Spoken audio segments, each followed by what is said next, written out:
All right, y'all. So before we get into it, I would just like to say major spoilers ahead, okay? Major. Specifically, spoilers for season 3, the season 3 finale of Wheel of Time. I'm talking about major spoilers, all right? That's your warning. On this channel, we have kind of been bringing up, here and there, we've been bringing up how a lot of these black characters exist, are treated in this show. And although, like, it's really sad that I have to make this video because I do think that Wheel of Time has been groundbreaking when it comes to like casting and diversity and stuff. But I'm just like, if y'all gonna do it, we gotta go all the way. I cannot ignore the pattern that I'm seeing. We talk about the pattern and weaving the pattern. I can't ignore the pattern that I'm seeing, especially as a black queer person, black person who's interested in fantasy. Let's talk about it.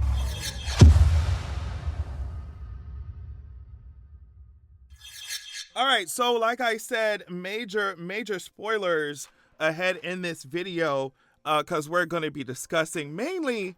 Let's just start it out. Right? Because Suan's death happened this episode, or the finale episode, right? And people were not having it. And I think it goes beyond just the, okay, well, this is my favorite character and they died in the show. I think it goes way beyond that. I think it's like just a cherry on top, if you want to call it that, of this weird pattern that we've been seeing with colorism, race, and stuff in Wheel of Time.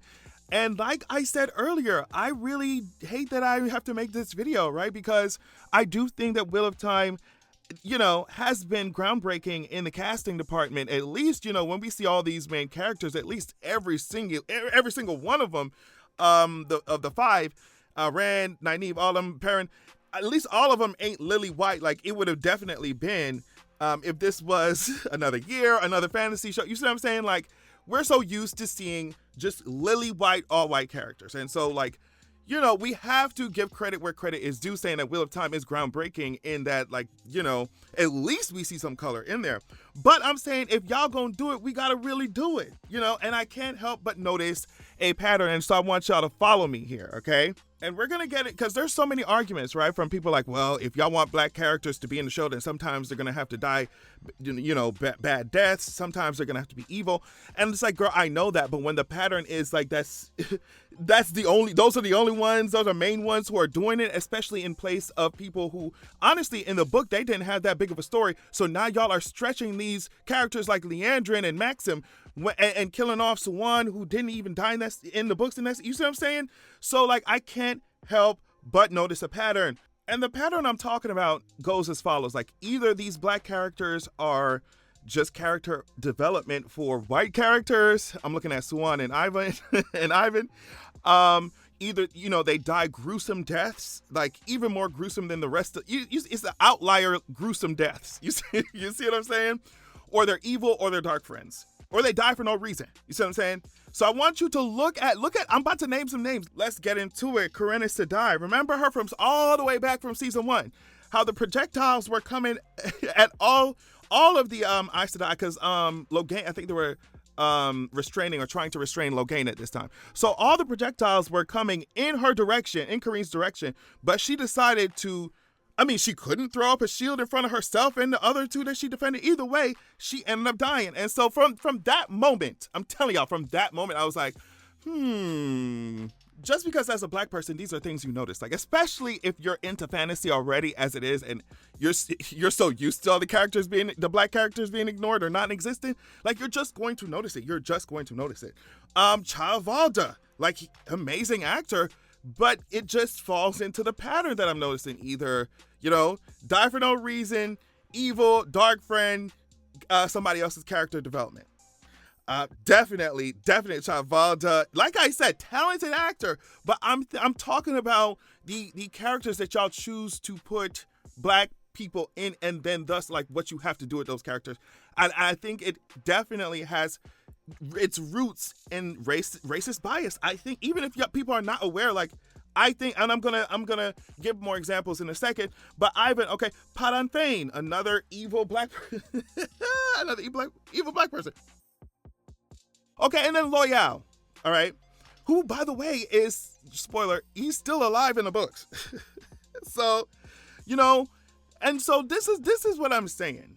When these kinds of characters, because this Loyal character is the one who writes the books and sings the song and he's that kind of character. So I think sometimes when these casting people, when these showrunners envision certain characters, they don't, even when they're trying to push themselves for diversity, they don't even see what they're doing for real, because, that the book writer type, the ones who sing the song and oh my God, and the creature, like, if you had someone who's really paying attention, you would know, like, all right, even though some white people's first instinct is to cast black people as these ogres and these, you see what I'm saying? Let's cast a white person in this role, so that it doesn't feel weird when not only is his story shrunk and shortened for the show, because he's still alive in the books, but when y'all kill him off. And so sometimes I think the bias comes before the cameras even start rolling. I think that, if you are a white showrunner, you got to challenge yourself to think outside of the, knee-jerk reaction box, because anytime an ogre comes around, anytime a tall, ogier, a beastly, like, I think that some showrunners are just like, well, we want to cast black people anyway, so just put them as the ogre, put them as the evil person, put them as the person that we ain't gonna really invest in, even if it's like a subconscious thing that they're doing. I still think that it's a bias there that's very obvious, and it's so obvious when you are, like I said, a black person who enjoys fantasy, and this issue, you've been seeing it since you exited the womb, you know what I mean, as a black person, like, you've been seeing it. And so when a show you can clearly see is trying to aim for that diversity, I'm just like, okay, well, let's really go all the way with it, After Loyal, we literally met Rima as she lost her husband gruesomely and she was put in chains.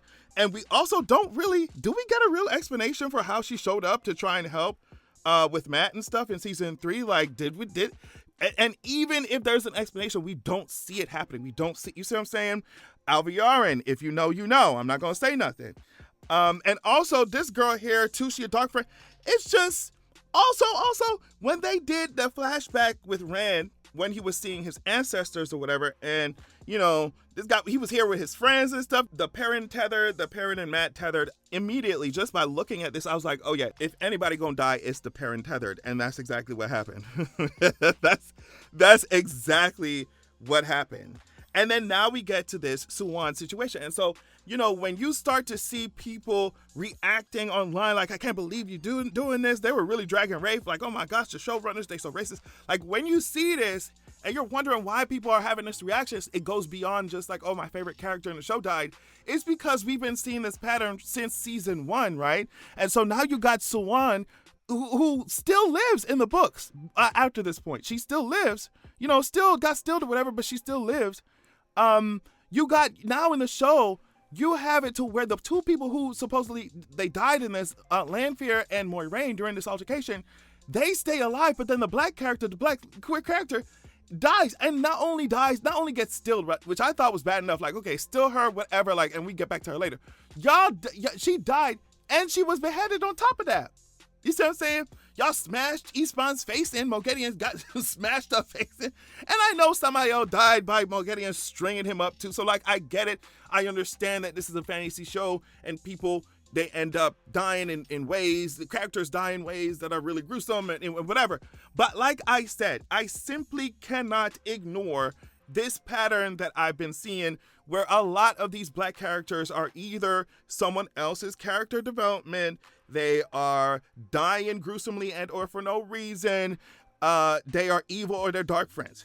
And so I just want the showrunners to really examine their own biases, to really examine it, girl. Like, at this point, I wouldn't be casting no black person, no smaller person, as the court jesters, as the book writers and the song singers. You see what I'm saying? At this point in the fantasy genre, I'm going to turn it completely on its head. I can see that's what Wheel of Time wants to do, but there's still these patterns here that I would love to have them addressed. I want y'all to be more imaginative when it comes to casting some of these people, especially if y'all gonna give just somebody a random side something and they gonna die, 2 episodes into the season. Just give it to a white person. Because why Leandrin got all this stuff You know, and Suan, like I said, is a bigger character. We getting backstory and all type of stuff for Leandrin. It's cool, and Maxim, all that stuff. But I think when these black characters are starting to be put away or dying for no reason, and it's or even matching the pattern that we've pointed out, then we start to question, okay, so if this black character is bigger in the books, why is she getting diminished for these other characters that y'all cast as white, you know, who actually died and Suan didn't? So I think that, like, you know, I just saw all the backlash on social media about, like, Suan dying. I think the reason why it's so heavy in this finale is because we have been seeing this pattern. And so with black characters, with darker skin characters. So I would love y'all's opinion in the comments. Let me know if you think I'm reaching or not. And honestly, I just want to hear from I want to hear from black folks watching this for real. But yeah, let me know what you think about this all in the comments. Love y'all so much, and I'll catch y'all later. Peace. Make sure that you're going to www.zeraxia.com. When you join the waitlist there on the site, you will be the first to be notified when I drop my sequel. Also, you'll immediately get chapter 1 of my upcoming sequel of the upcoming book sent to your email as a PDF. So check that out. Also, this is a different excerpt from my upcoming book, so you definitely want to pause to read if you're trying to get your life. Keep in mind that this upcoming book, this sequel, is following up the first book that is already released called Zeraxia, Wrath of the God King. I released it a few years ago. It was my introduction to writing fantasy and stuff, so just go easy on me. But either way, as you can see here, it's given 4.9 stars. It's given 4.9 stars. So yeah, check out Zeraxia, Wrath of the God King while you wait for Zeraxia, The Vengeance of Cold Wind, right? And go to Zeraxia.com, sign up, join the waitlist, get your free chapter. Thank you so much.